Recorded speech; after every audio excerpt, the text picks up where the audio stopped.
here is a double welt pocket with a clean, nice flap that can be tucked in to give it another look. And then on the other side, you've got the pocket bag with a nice clean overlocked finish. So I'd really like to show you guys how this is done.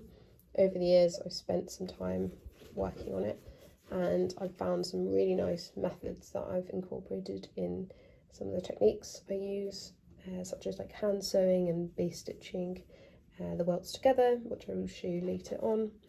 But let's talk about what we will need for creating such a beautiful pocket. So what we'll need is 2 welts fused, 2 pocket flaps fused, and the pocket bag. And you'll only need one of these because it has both sides to it. And then you will need your fabric itself. On the opening, you would need to fuse this and ensure that your opening line is marked down. So once everything is fused, let's start with sewing. You'll want to sew your pocket flaps together, right sides facing, and pin that along the edge, leaving one side unpinned because that will then be turned inside out to get those nice corners and then trapped into the welt.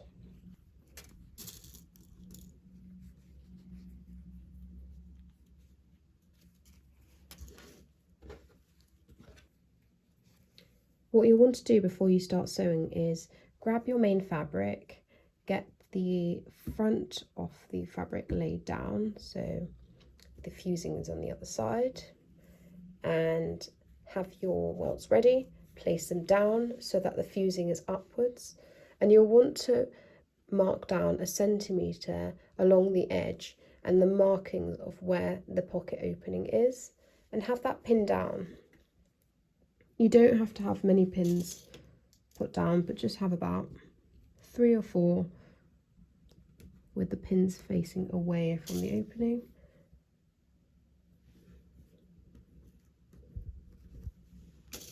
Let's put one in the centre and do the exact same with the other welt on the other side.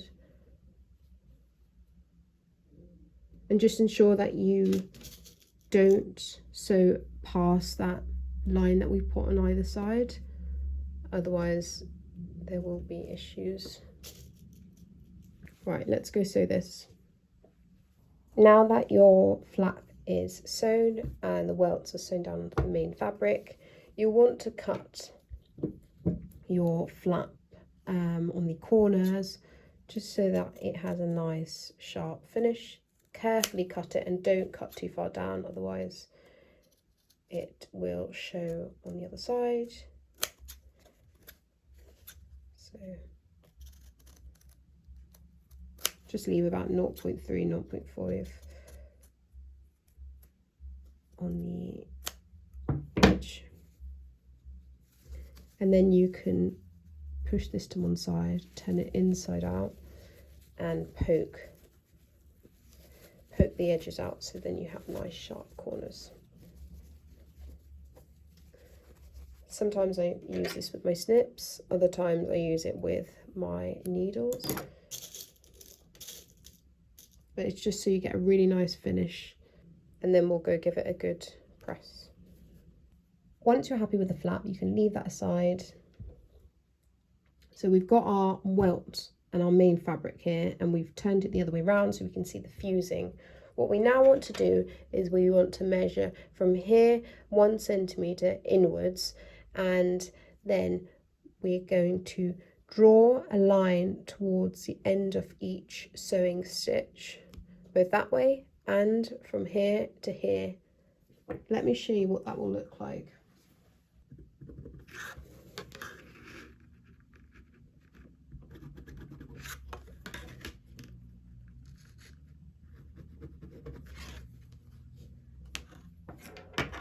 Get this done on the other side too.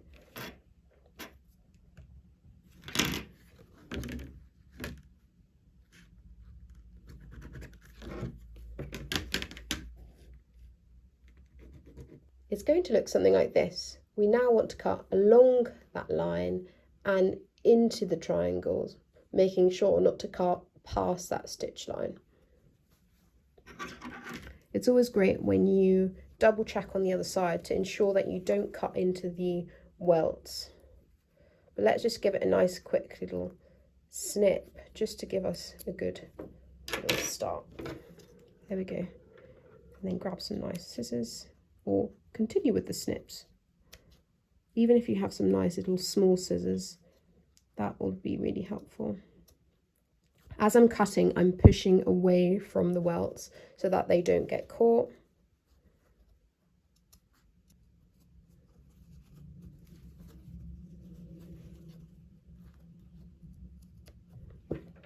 Sometimes it helps leaving that edge uncut and then grabbing some smaller scissors or snips and getting right in there.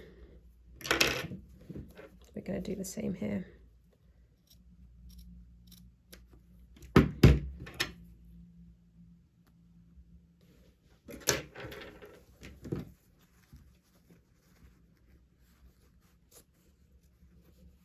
Now that that's cut, you want to iron the welt towards the opening.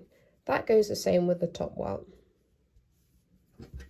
Then pass the welt through the hole, and you want to do something very much similar.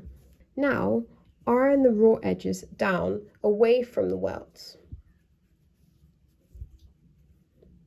and then you can adjust your welts, aligning it with the midpoint of that triangle we cut out earlier. You can keep adjusting as you please, and it's always great to see from the other side what it might look like. I find that it's really helpful to use your hands to press down the fabric instead of ironing, so then you still have the option to adjust it as you please.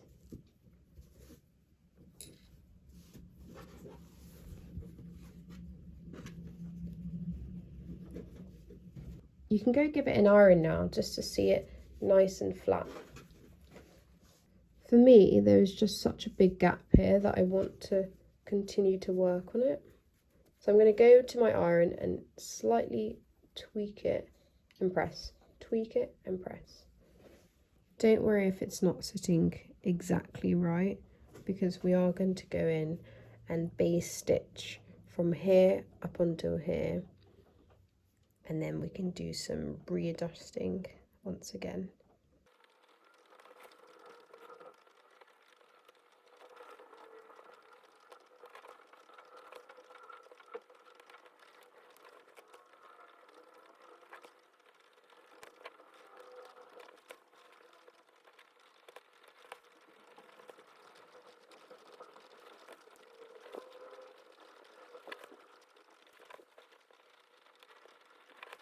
Once base stitch, you're going to want to turn one side of your fabric over, and you're going to want to sew on this triangle cutout that we've done and sew that along onto the welt, but not passing over on the folded piece of fabric. You're just going to want to sew as closest to the opening, but without sewing on top of this fabric. So just right on the edge here.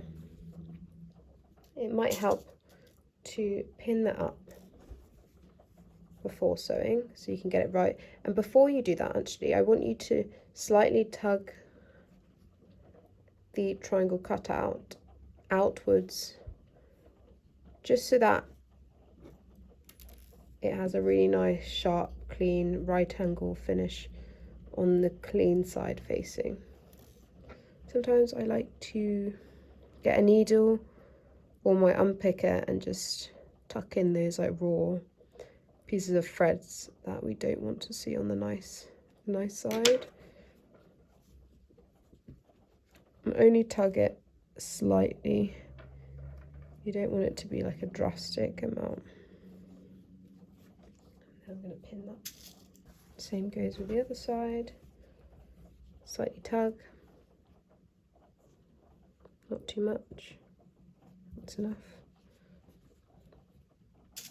Once the triangle is sewn down to the welt, you're going to want to do the same thing to the raw edge of the opening and the welt. So you're going to want to flip it, and you're going to want to sew along this existing line or beside it, so long as you're not sewing past that and you're sewing onto the fabric itself.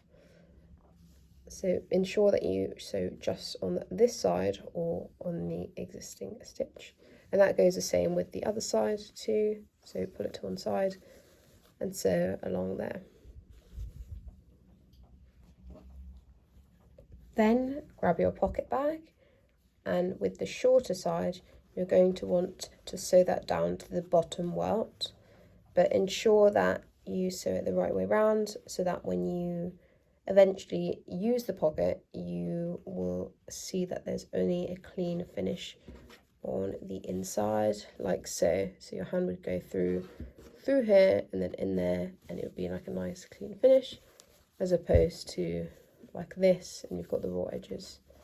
So it helps if you just flip it around like that, and then you can attach it on.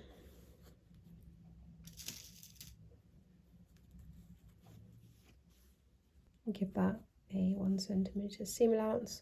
For all of these stitchings I've just been using 1 centimeter seam allowance, apart from when I've mentioned to sew along the same stitch line or just next to it. But if you don't hear that I say a centimetre, just presume it if you're following the same style of pattern. You can now give this a press on the iron and push it away from the opening, like so. Now the base stitch is ready to be removed.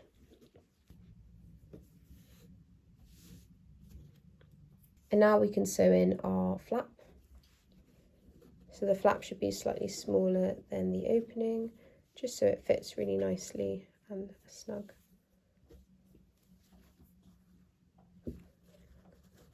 So align it to the raw edge.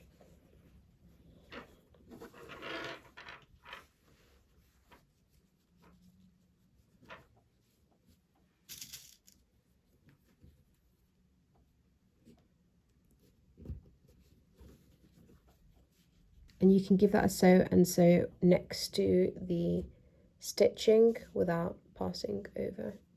So just do maybe about 0.2, 0.3 away from that stitch. So that's your double welt flap pocket, all finished. And then again, you can style it as you please. If you prefer to have it tucked in, you can iron that flap, and that's how it's looking. I think it's really gorgeous, and you can do a lot with it. You can make this thicker, you can make it smaller, you can even try and make a triple welt pocket. That would be really interesting. I'd like to figure that one out. But yeah, I really like it with a flap though. I like it with a clean cut flap, and I think it looks great.